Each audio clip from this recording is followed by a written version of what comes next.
Sir, Assalamualaikum. Waalaikumsalam warahmatullah. Manjari ko magpakilala. Ako po si Barangay Captain ng Ratagi Vice President ng Siasi. Ingay niyo po. Ako po si Ibrahim Muksan. So, sir, manjari niyo kami susuyan o may kahalan niyo mari sa inyong barangay. Ano sa ABC President, ano yung mga ginahinang niyo? Actually, yung barangay na mo, pupunhat barangay ko, Katani o Siasi. Mula noon hanggang ngayon, peaceful naman ang Siasi. Alam naman ng lahat, ang Siasi ay peaceful.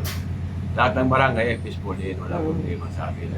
Sa inyong barangay, ano ginahinang niyo para ma-maintain in peace and order awon gipat niyo, awon mga drug surrenders niya? Lahat ng barangay ito, mayroon naman kami lahat lipat. Kompleto lahat. Kaya binabantayan naman talaga. Yung barangay namin, lalong-lalo na yung taong pumapasok sa hindi naman kilala sa barangay. Kami lahat sa barangay, hindi lang sa ating barangay. Lahat ng barangay ito sa Siasi, binabantayan namin kung sino talaga pumapasok ng tao hindi namin kilala. Kasi ayaw namin magkakagulong, magulo ang barangay namin. Kasi alam mo naman yung Siasi peaceful naman mula doon hanggang ngayon. Then, drug cleared na po tayo. Ah? Drug cleared na po ang barangay niyo. Certified drug cleared na yung barangay Ratag. Hindi ko pa alam kasi binugulok ng PNP ngayon ang kasi bali ang pagkakaalam ko bali apat lang barangay nagkakaroon ng ng inaasikaso ngayon. So, hindi pa dapat yung sa amin. So, awon school po sa barangay Ratag? Mayroon kami elementary, mayroon kami high school at saka si senior high. So, ano yung contribution sin barangay government sa school, sa mga students, sa mga... Kasi yung barangay naman, ang contribution ng barangay namin, kasi kami lahat kung may kailangan sila, kami nagbabantay sa peace and order ng mga estudyante. Yun, lahat kami binabantay. Tsaka alos ng mga barangay namin, parang kamag-anak namin lahat ng karamihan dyan. Kaya So, walang problema. nag-brigade eskwela kayo. Paminsan kung sa meron. May health center po kayo sa barangay nyo? Awon health center yun ba sa barangay nyo? Lahat mayroon. Nauno, ginahinang nyo bang in case emergency sin mga riot nyo? Yung mga tabang na dihil ninyo? Kasi yung sa barangay namin, alam mo yung barangay, hindi naman masyadong maliit naman yun eh. Kasi pag may kailangan, kahit gabi, kung may kailangan sila, pupunta sila sa amin. Wala problema kasi parang open naman kami lahat sa kanila. Lahat. Kung anong kailangan tulong sa barangay, nandun ka agad. Awon tubig in barangay nyo? Mayroon din tubig, pero alam mo na yung tubig namin, depende sa season ng namin. Kung minsan pag ganitong masyadong mainit, kung minsan maubos lahat ang puno ng tubig sa mawawala yung tubig namin. Ano adlaw in paglano nyo sa barangay, clean up drive nyo? Kasi yung barangay namin, hindi naman kami masyadong naglilinis din kami, pero hindi masyadong kasi alam naman open naman yun eh. Kasi pag naglinis, halos every hour kung kailangan mo maglilinis kasi hindi mo hindi katulad ng barangay sa Siati, may daan na pwede mo linisan pag linisan mo kahit every month maglinis ng mga isang beses, dalawang beses, walang problema. Pero yung sa amin, hindi mo pwede kaya linis yung kung paano maglinis dahil puro yun eh. Alam mo naman sa mga barangay sa akuan eh.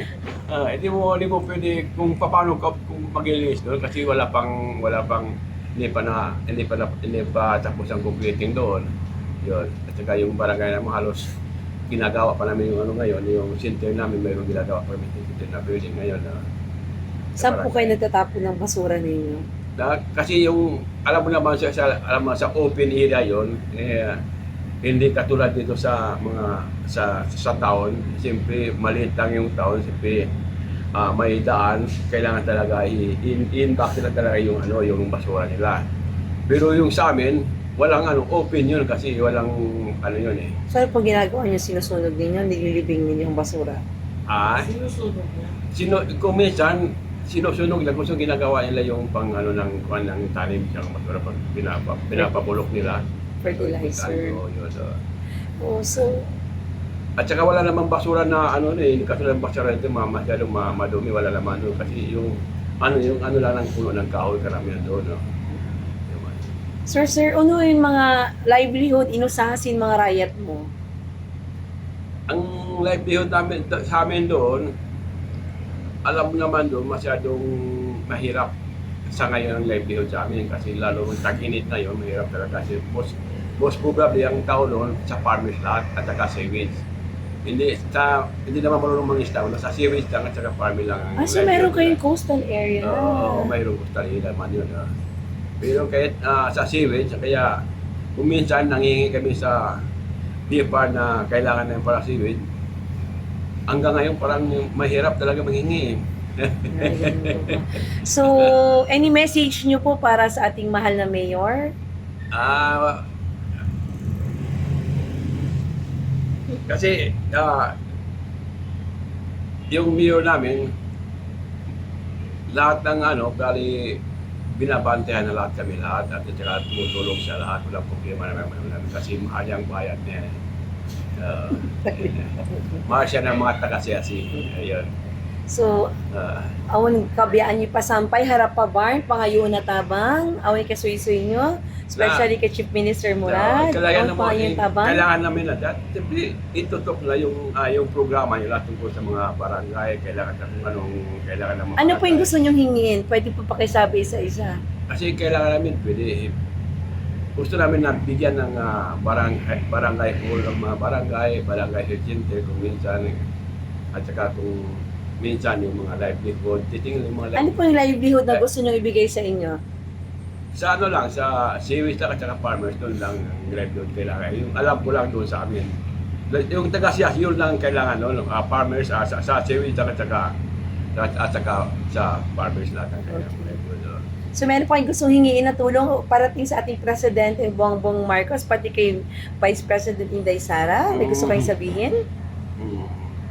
Kasi alam mo na lang, gusto lang namin dito na alam naman ng mayor kung anong gusto niya hihingin doon. So ano po yung gustong hingiin natin sa Presidente at sa Vice Presidente po? Pwede pong sabihin natin, as an ABC President po ng Shasi. Kasi yun lang, kasi tulungan lang kayo, lagyan lang ng mga barangay lang mga barangay dito. Batalyon at saka yung farm to market road ang kailangan natin para accessible lang lahat ng sa bundok. Accessible lang magbenta ng mga ano-ano yung mga gulay kahit para hindi masyadong mahirapan sila sa kuwan. Kasi yun lang pati yung mas lalo na yung tubig namin. Kailangan talaga namin yung tubig namin dito sa lahat ng barangay, hindi lang sa amin, lahat ng barangay dito sa school, maskin dito sa town, yung tubig talaga, kailangan namin talaga yung tubig. May sabihin pa po kayo? Ayun na, tubig lang kailangan, tsaka yung barangay road, kailangan namin dito. Okay na po. Ayun,